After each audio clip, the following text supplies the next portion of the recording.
सत्य को धारण करेंगे और हमारे द्वार पर जो कोई भी आएगा वो खाली हाथ नहीं जाएगा। अब तो राजा हरिश्चंद्र के सत्यवादिता के दानवीरता के डंका चारों दिशाओं में बजने लगे कि हरिश्चंद्र जैसा राजा कोई नहीं है। तो इंद्र की सभा लगी हुई थी। इंद्र की सभा में गुरु वशिष्ठ बैठे, विश्वामित्र बैठे। ऐसे महाराज बातें होती रही तब तक एक बहस छिड़ गई। कौन सी बहस? गुरु वशिष्ठ कहने लगे विश्वामित्र से कि सभा में बने चाहे कोई, लेकिन मेरे शिष्य हरिश्चंद्र के जैसा राजा ना तो दुनिया में कोई हुआ और ना तो कोई होगा। सो विश्वामित्र जो रहे वे क्रोधी आते। सो विश्वामित्र कहने लगे वशिष्ठ से, सुनो, अपने मुख से अपनी बड़ाई कर रही हो, तुम्हें शोभा थोड़ी न देती है। अपने मुख से अपनी बड़ाई न करो, ये तुम्हें शोभा नहीं देती। वशिष्ठ बोले क्यों? विश्वामित्र बोले इसलिए कि तुम तो अपने चेला की बड़ाई कर रही हो, इसलिए क्योंकि वो तुम्हारा शिष्य है और हमने अभी तक उसकी परीक्षा तो ली नहीं। और जब तक हम किसी चीज की परीक्षा नहीं ले लेते तब तक हम कोई भी निर्णय नहीं लेते। सो जो इतने वचन कहे तो उसी समय वशिष्ठ जी कहने लगे हैं विश्वामित्र से, सुनो बाबा जी, अगर आपके मन में यह शंका है कि मेरा शिष्य जो है वो सत्यवादी और दानवीर नहीं है तो ऐसा करो, आप चले जाओ और जाए के परीक्षा ले आओ।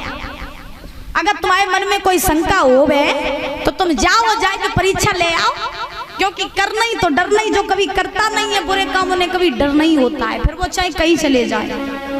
तो विश्वामित्र कहने लगे कि अगर तुम चाहते हो कि हम तुम्हारे चेला की परीक्षा ले आए तो ये तो तभी पता चलेगा जब हम परीक्षा लेकर तुम्हारे पास वापस आई। सो विश्वामित्र बोले बेझिझक चले जाओ। वशिष्ठ जी बोले बेझिझक जाओ और जाए के मेरे शिष्य की परीक्षा ले आओ। उसी समय महाराज जो वशिष्ठ ने कही सोई आज विश्वामित्र चले। और जब विश्वामित्र चले तो चल करके कहाँ पहुंचे? हरिश्चंद्र के बाग में। और जब हरिश्चंद्र के बाग में पहुंचे, आज भैया जी साउंड नहीं तो बढ़िया चल रहा हो तो मेरे माइक के आवाज को बढ़ा दे। और ये जब हम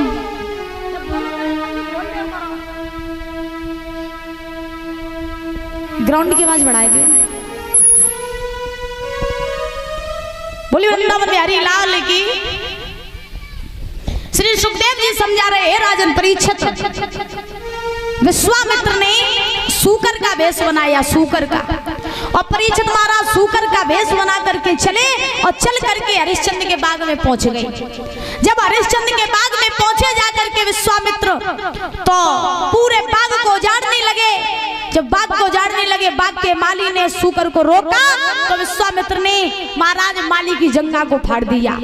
जब माली की जंगा को फाड़ा विश्वामित्र ने, माली रोता हुआ चिल्लाता हुआ भागता हुआ हरिश्चंद्र के पास में पहुंचा और पास में पहुंच करके जवाब दिया, महाराज बाग में एक सूकर आया है जो सारे बाग को उजाड़ रहा है। मैंने उस सूकर को रोका भी, लेकिन वो सूकर नहीं रुका और उसने मेरी जंगा को भी फाड़ दिया। ऐसा करो कि आप मेरे साथ चलो और चल करके सूकर को मारो चल के। जो इतने वचन कहे कि सूकर को मारो चल के, उसी समय हरिश्चंद्र कहने लगे सुनो माली, तुम्हें नहीं पता है अभी संध्या का समय है और संध्या के समय अगर दरवाजे पर दुश्मन भी आए तो उसका भी सम्मान करना चाहिए, उसका अपमान नहीं करना चाहिए। कहा जाता है संध्या के समय अगर घर में दुश्मन भी आए तो उसका सम्मान करना चाहिए।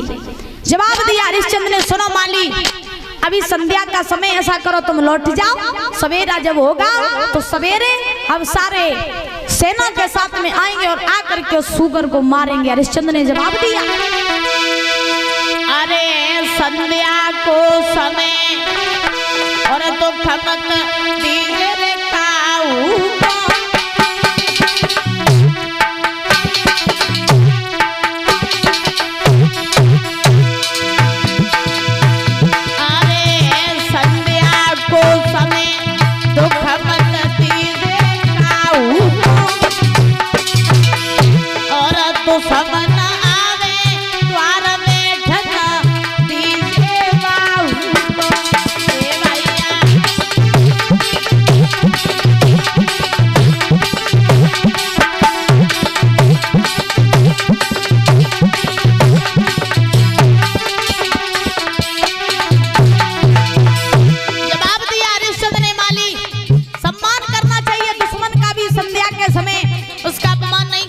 लिए लौट जाओ यहाँ से और जा करके सूकर की तरफ नजर डाले रहना, सवेरा होगा हम आएंगे, सूकर को मारेंगे आकर के।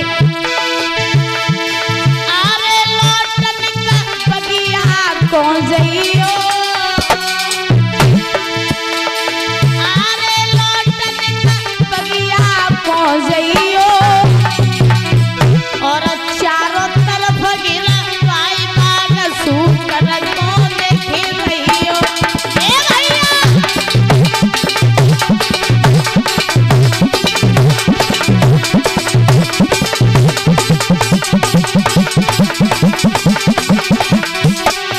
और बोले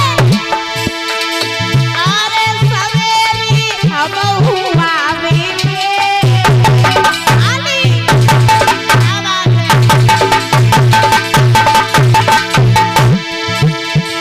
अरे सवेरे हम हुआ बेटे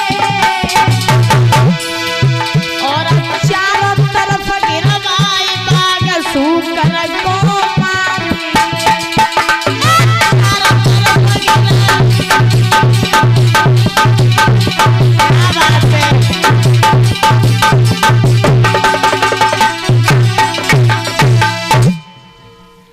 आज श्री सुखदेव जी समझा रहे हैं राजन परीक्षित, हरिश्चंद्र ने कहा माली जाओ और जा करके सूकर की तरफ निगाह किए रहना, और सवेरा जब होगा हम सेना के साथ में आएंगे और आकर के उस सूकर को मारेंगे आकर के।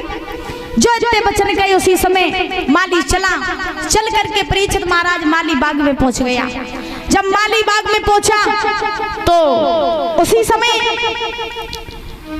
आज वो माली सारी रात सूकर की तरफ निगाह किए रहा, दृष्टि डाले रहा। सवेरा जैसे ही हुआ हरिश्चंद्र ने सेना को सजाया और सेना को तैयार किया। सेना को तैयार करके हरिश्चंद्र ने मंत्री से कहा, मंत्री घोड़ा तैयार करो, घोड़ा तैयार करो, हम सबको बाग में जाना है और बाग में सूकर आया है उसे मारने के लिए चलना है। माली ने घोड़ा तैयार किया और हरिश्चंद्र ने माली से कही, सुनो माली